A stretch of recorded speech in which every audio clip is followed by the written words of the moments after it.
During the ICAC inquiry, the Commissioner stated that the ICAC would not analyse signatures or handwriting for the inquiry. However, it was inadvertently discovered that the ICAC had been in contact with a renowned handwriting signature analyst based in Sydney, who did or was to analyse signatures and handwriting for the ICAC inquiry against my sister and I.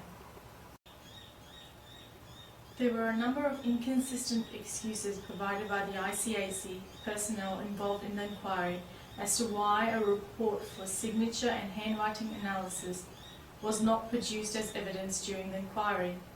One of the excuses given was that the signature analyst contacted by the ICAC was not available. This is completely untrue. It is clear from her correspondence that the analyst appears very helpful and expresses her eagerness for wanting to complete the work, and even offers the ICAC a discount on the costs involved. She never suggests that she is not available to complete the work. Another excuse was that, and I quote, "The Commissioner of the ICAC has directed that the ICAC will not proceed with any forensic work," end quote. A third reason given was that the cost for signature analysis was too high. However, the cost quoted for both signature and handwriting analysis, plus a report for all signature and handwriting in question, was approximately only $23,000.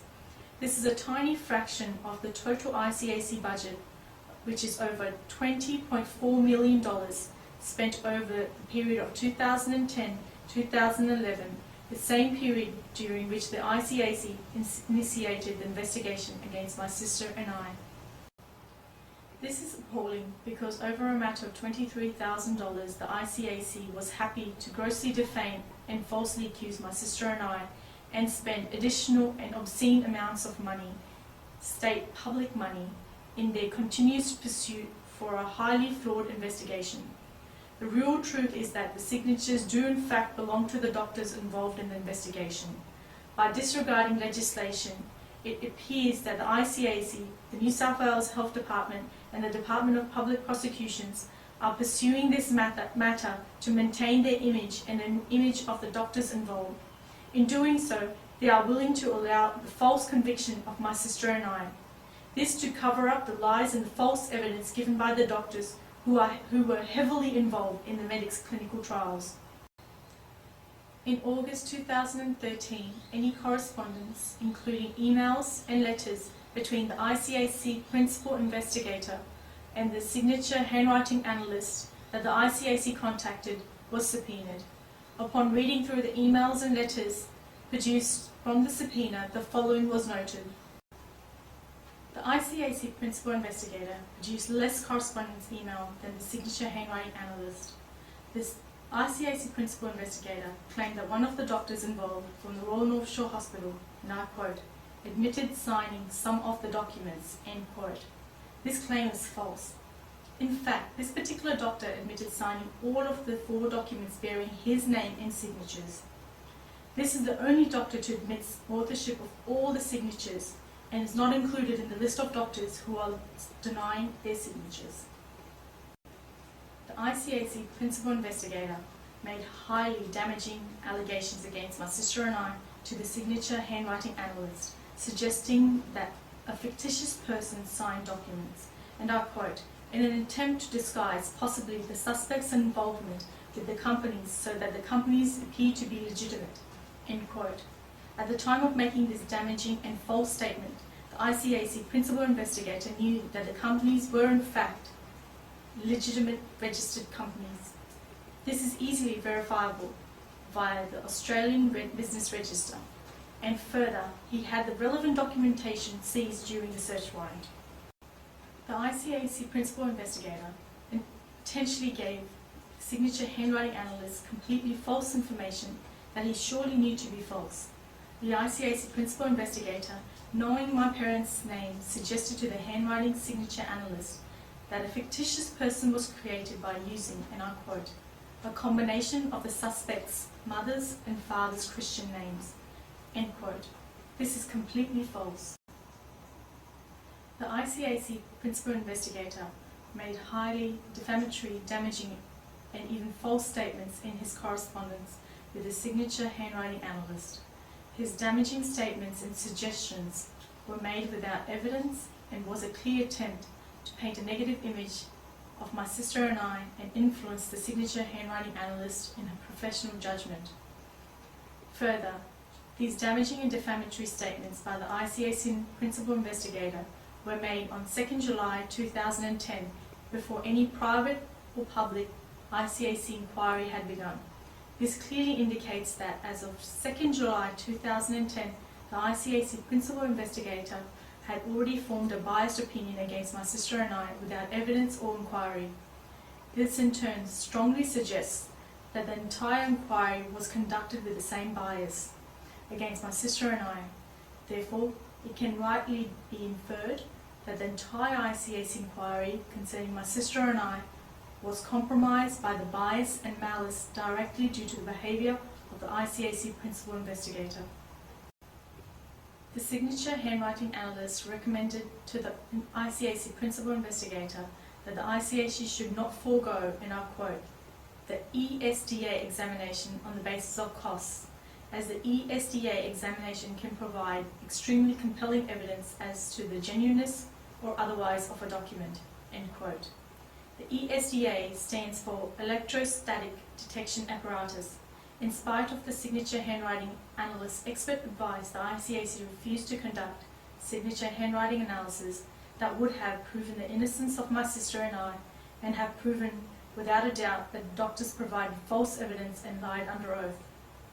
In his email to the signature handwriting analyst, the ICAC Principal Investigator makes complete false and unsubstantiated statements.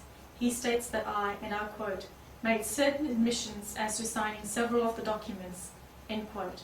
The ICAC Principal Investigator then goes on to state that I made a partial admission as to signing several of the documents. These statements are entirely false. No such admission was ever made by me at any time, particularly since the authors of the doctor's signatures are in fact the doctors themselves. On 25th September 2014, the ICAC Principal Investigator confessed that I always stated that the doctors are the true authors of their respective signatures. The following is his evidence in the local court.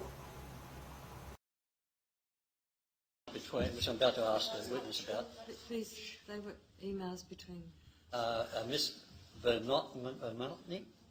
The document examiner? Yeah. Novotny. Novotny. It's Novotny. Right, but there are emails between Miss... But I've got them, I've retrieved them, Your Honour. And who? And... Miss Novotny. I'm just going to call her Michelle. And who? And... And Mr. Kane. Okay, thank you. Yep. Now, put those down here out of the way. So you had interaction, did you not, with Michelle? I'm just going to call her Michelle. I have difficulty with it. Michelle Novotny is a forensic document examiner through Forensic Document Services at Manly. Thank you. And you contacted her in about July of 2010 and asked her could she examine non-order vouchers, signatures of doctors, signature of Sandra Lazarus. Is that correct? No, I think initially it was just to get a quote how much it would cost to examine those documents. Yes. And so the Commission would have an indication how much would be for the examination of those documents. And the quote you got was at good ICA rates to do the whole report was about $23,000, wasn't it? At this stage, Your Honour, I'd object as to the relevance of this evidence. Yeah, I can't understand the cross-examination about the cost of, why it's relevant in relation to the quote or the cost. Well, if you want to allow me to continue my cross-examination of the witness, it will all become apparent.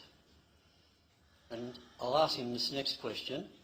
Mr. Kane, are you aware that Sandra Lazarus inquired of Mr. Alexis at the ICAC inquiry why the ICAC engaged a handwriting expert and had not served a report? I think that question was asked, yes. Yes. and Ms Lazarus was told, oh, the cost was too high. Is that correct? Again, I press the objection. I press it, Your Honour. I'm having difficulty in seeing the relevance. I'll get Mr. Kane to go outside. So Yeah. just step outside. See, Just wait. yeah, wait, Ms. Kane. So the last question was: you were aware that Sandra Lazarus inquired why ICAC had engaged or had not engaged a document examiner? Yes, What was the question? Had engaged or had not? had engaged. And the question was and the answer was it was too expensive. Yes. So And had that- not engaged. Yes. Had engaged and not given her a report. Oh, had engaged, Yeah. but had not given a report. I see. But had not given a report. And the answer was it was too expensive. Yeah. All right. And it goes to the issue of lack of credit of the witness.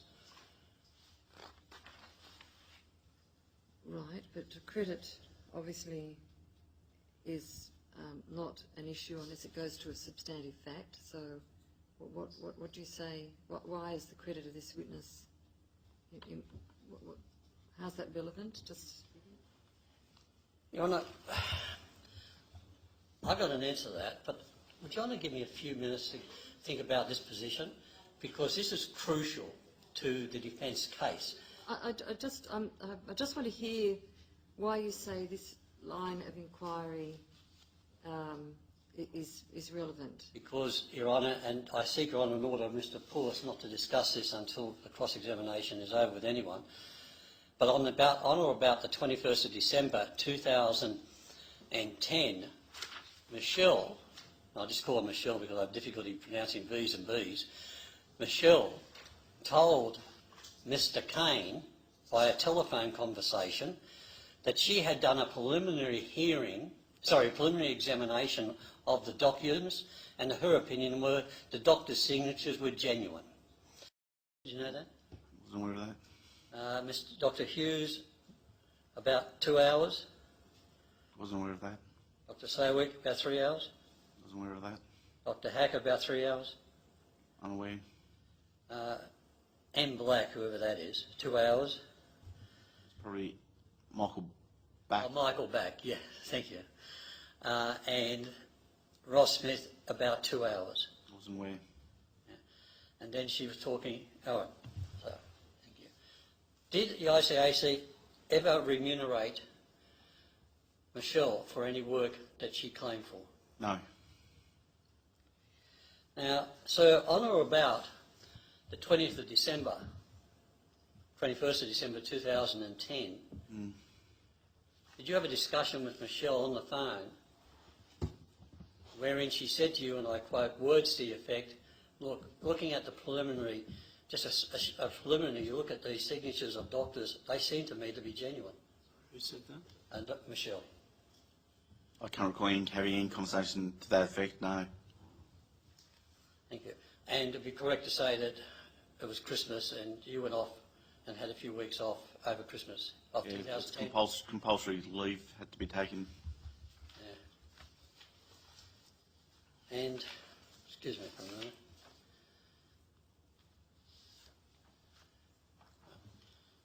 Now, sir, I have another email, if I may approach you on. Yes.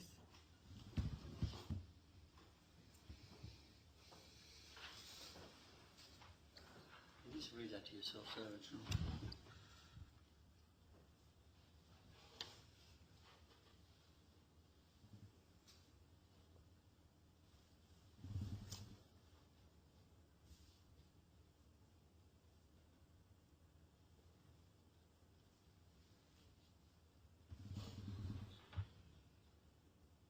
Can you just identify the email and the date on the email? It's an email from Michelle Novotny to myself, dated Monday the 8th of November 2010 at 4:44 p.m. Subject is Lazarus revised estimate. And did you receive that email? It's possible. Yeah.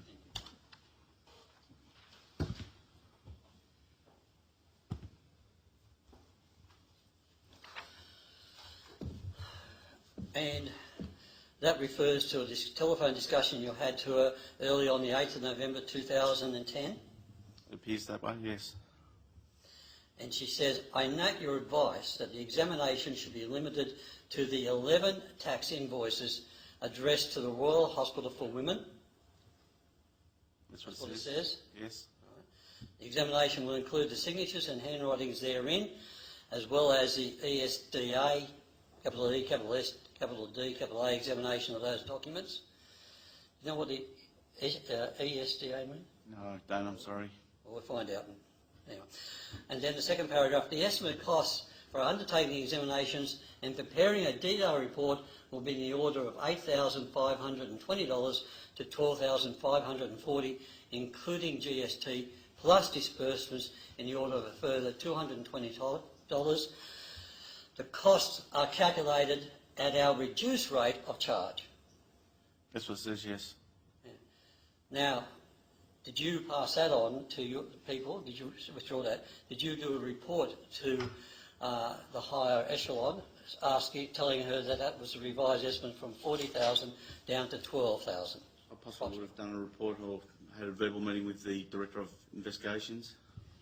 And in paragraph she says, it will be necessary to have specimen signatures attributed to Miss Lazarus in order possibly to express any conclusions as to whether or not she wrote the question signatures on the invoice. None have been submitted to date. That's right. Thank you. Now, in a moment, Ron, I'll put those emails together as an MFI. Now, and you returned from holidays around about the 11th of January 2011, approximately around that time. I'd say so. Yeah. And then you received, so you sent an email to Michelle. Yes. Right, if I may, just if you, I'll read it to you, so instead of keep walking around there. And if there's a problem with it, just let me know. Okay. Hope you had a very Merry Christmas and are having a great New Year. This is from you. This is from you to Michelle.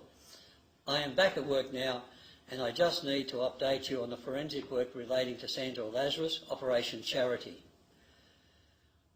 Do you recall that email? Vaguely. All right, I'll continue on. We had a compulsory examination with her just before Christmas. She has made certain admissions as to signing several of the documents. Yes. Did she make any admissions about signing any of the doctors? No, she said that the signatures as the requesting officers were hers, and that she believed that the doctors had signed those as the authorising officers. Yes. And in fact, the fact of the matter, isn't it, that totally throughout the investigation of Sandra Lazarus, when you spoke to her, on most occasions she always adhered to the fact that the doctors signed those non-order vouchers. That's correct.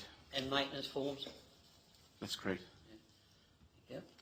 And then you say, the Commissioner of the ICAC has directed that we will not proceed with any forensic work at this stage due to Sandra Lazarus' partial admission. And the evidence of the witnesses now stating that they did not sign the relevant forms. I'm sorry for all the hassles with this matter. Yes. And in fact, sir, that is because you reported to the Commissioner that Michelle had a particular view as to the genuineness of the doctor's signatures. Well, I think it was a discussion which I wasn't paid with the executive, which meets monthly to discuss investigations, and they had decided, and it was passed down to me, that we wouldn't proceed with the forensic document examination. Okay. Now, and so after that, did you receive another email from Michelle? Excuse me.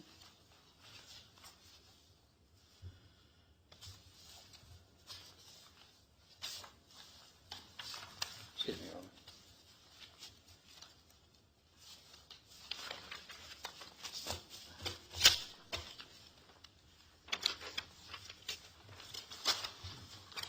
In response to your email, Did you receive, sorry? did you, in response to your email, the 11th of January 2011, did Michelle send you a further email? Can't recall. And do you recall in any email that... Excuse me, Your Honour, for a moment.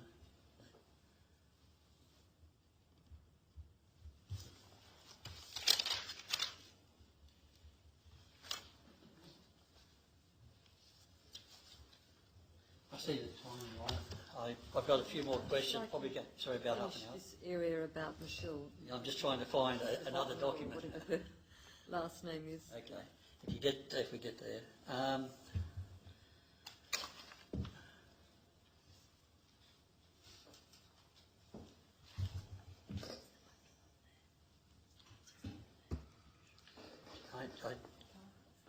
There's probably only two other questions. I've just got to find the right question. You know. It's here, but I just didn't mark it. I should have.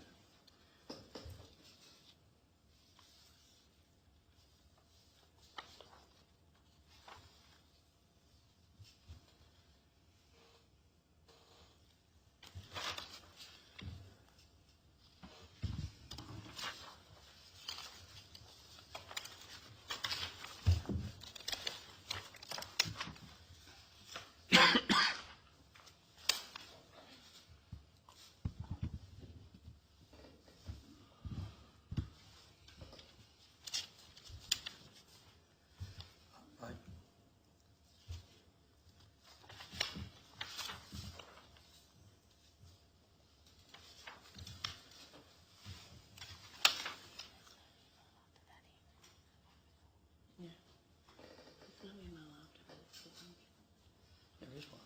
I don't know what I'm looking for.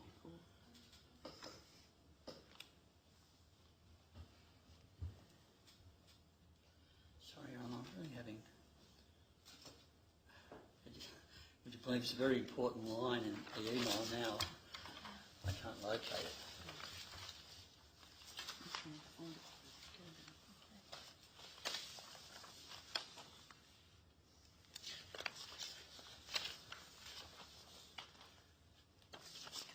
He's looking for the word compelling evidence.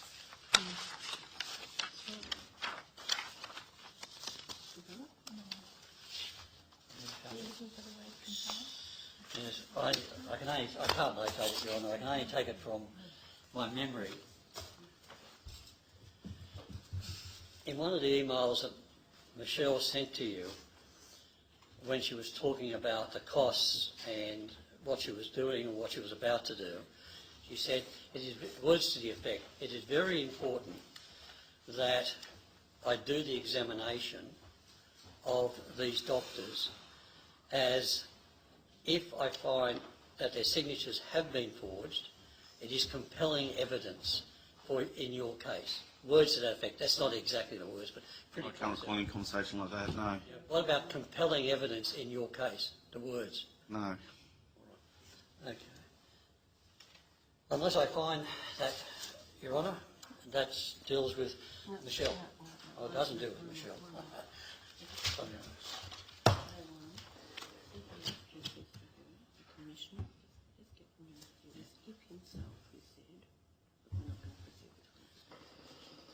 Sorry, what was that?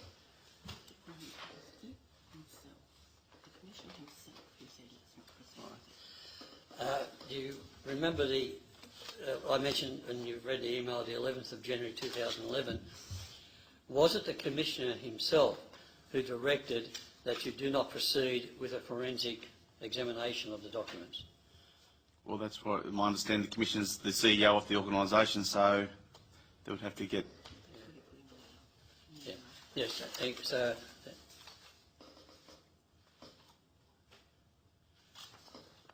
Well, Your Honour,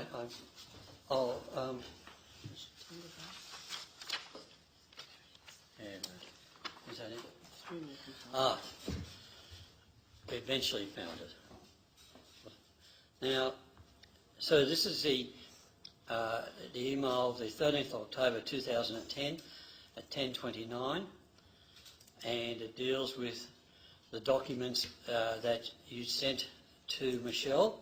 Yes. And in the last paragraph, there is this sentence: we do not recommend foregoing the capital E, capital S, capital D, capital A examinations on the basis of costs, and it has been our experience in past matters that ESTA, capital E, capital S, capital D, capital A examinations can provide extremely compelling evidence as to the genuineness or otherwise of a document and information as to its origins or other information relevant to the investigation. So disregard what I put. Who wrote that? Sorry, you're That was written by Michelle on the... What was it? What did she say again? I'm sorry. I'll go slowly, all right? Sorry. On Wednesday the 13th of October, in fact, what I might do is, if you may approach again, Mr. Kane, I'll just see that thing. I've got a copy of that email here. Oh, you got it? Oh, thank you. Can you go down to the last page? Yep. Sorry, the last paragraph of the Yep. first page. Yep.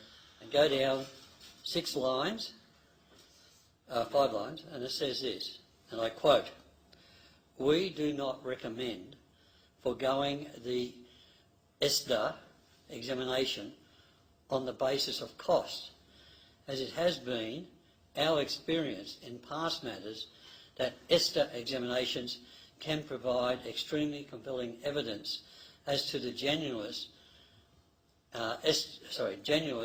or otherwise of a document or information as to its origins or other information relevant to the investigation." Yep. Do you recall that now? Well, it's in the, yeah, I've just written that, yeah. Yeah, thank you. So disregard my poor attempt at words of effect. That's what it said. Yes. Yeah, thank you. That leaves us, yes, that takes us away from Michelle, and then I've just got... During the ICAC inquiry, when questioned about whether or not the ICAC had already or would conduct signature handwriting analysis for the inquiry, the ICAC Commissioner answered, and I quote, "No, as far as I know, no," end quote. Yet a signature handwriting analyst was clearly contacted during the ICAC inquiry. Further, in his email correspondence with the signature handwriting analyst, the principal ICAC investigator stated that it was in fact the ICAC Commissioner who gave directions as to the conduction or not of signature handwriting analysis for the inquiry.